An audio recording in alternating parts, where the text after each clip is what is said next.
నమస్కారం. Welcome to our YouTube channel అనగనగా ఓ కథ. మంచి కథలు వినడానికి మా ఛానల్ని తప్పకుండా సబ్స్క్రైబ్ చేయండి. అలాగే మీ ఫ్రెండ్స్ అండ్ ఫ్యామిలీకి షేర్ చేయండి. ఇవాల్టి మన కథ పేరు కుంకుమ భరిణ. పూర్వం కుంతల దేశాన్ని చిత్రద్రవుడు అనే రాజు పాలించేవాడు. ఆయనకు ఒక్కతే కుమార్తె. ఆమె పేరు తారామతి. తారామతి ఒకరోజు చంద్రవర్మ అనే భటుణ్ణి వెంటబెట్టుకుని రాజవీధుల గుండా దేవీ ఆలయానికి బయలుదేరింది. ఒకచోట ఆమెకు మనుష్యులు గుమికూడి ఉండడం కనబడింది. ఆ జనం అక్కడ అలా ఎందుకు గుమికూడారో తెలుసుకుని రమ్మని ఆమె తన భటుణ్ణి పంపింది. అతను తిరిగి వచ్చి, ఎవరో జ్యోతిష్కుడు అందరికీ భవిష్యత్తు చెబుతున్నాడు అన్నాడు. నన్ను ఎవరు వివాహం ఆడతారో అడిగి తెలుసుకునిరా అన్నది తారామతి. దేవి, ఈ జ్యోతిష్కులు పొట్ట నింపుకోవడానికి ఏదో చెబుతారు. వాళ్ళ మాటలు ఎంత మాత్రమూ నమ్మదగినవి కావు అన్నాడు చంద్రవర్మ. ఏమిటి నీ అధిక ప్రసంగం? నేను నిన్ను ఆజ్ఞాపిస్తున్నాను. నా ఆజ్ఞ నిర్వర్తించటమే నీ పని అన్నది తారామతి కోపంగా.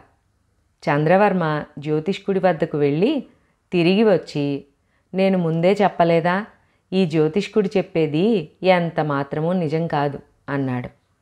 అతగాడు చెప్పేది నిజమో అబద్ధమో నేను చూసుకుంటాను. ఏం చెప్పాడో చెప్పు అన్నది తారామతి. ఏం చెప్పమన్నారు? మీరు నన్నే పెళ్ళాడతారట అన్నాడు చంద్రవర్మ. ఆ మాట విని తారామతి పట్టరాని కోపం వచ్చి తన చేతిలోని పూల సజ్జలో ఉన్న కుంకుమ భరిణ తీసి బలంగా చంద్రవర్మ ముఖానికేసి కొట్టి, హీనుడా, నువ్వా నన్ను పెళ్ళాడేది? తక్షణం ఈ దేశం విడిచి వెళ్ళిపో అని ముందుకు సాగిపోయింది. కుంకుమ భరిణ తగిలి చంద్రవర్మ నుదుటన గాయం అయ్యింది. రక్తం కారుతున్నది.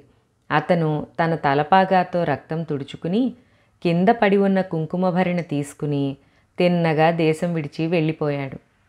కుంతల రాజ్యాన్ని విడిచిన చంద్రవర్మ అనేక రాజ్యాలు దాటి కొంతకాలానికి మాళవ రాజ్యం చేరాడు. అతను అక్కడికి చేరే సమయానికి మాళవ దేశపు రాజు చనిపోయి ఉన్నాడు. కొత్త రాజుని ఏర్పాటు చేయాలంటే పట్టపు ఏనుగు తొండానికి పూలమాల ఇచ్చి దాన్ని ఏనుగు ఎవరి మెడలో వేస్తే వారినే ఆ దేశపు రాజుగా అభిషేకించటం అక్కడి ఆచారం. చంద్రవర్మ మాళవ రాజధాని చేరుకున్న నాడే ఏనుగు ఊరేగింపు జరుగుతున్నది. అందరితో పాటు చంద్రవర్మ కూడా ఊరేగింపు చూస్తున్నాడు. ఏనుగు అతను నిలబడి ఉన్న వైపుగా వచ్చి అతని మెడలోనే దండ వేసింది. పౌరులు అతన్ని తీసుకుని పోయి ఆ దేశపు రాజుగా అభిషేకం చేశారు. చంద్రవర్మ తన పేరును చంద్రసేనుడిగా మార్చుకున్నాడు. రాజోచిత విద్యలన్నీ నేర్చుకున్నాడు.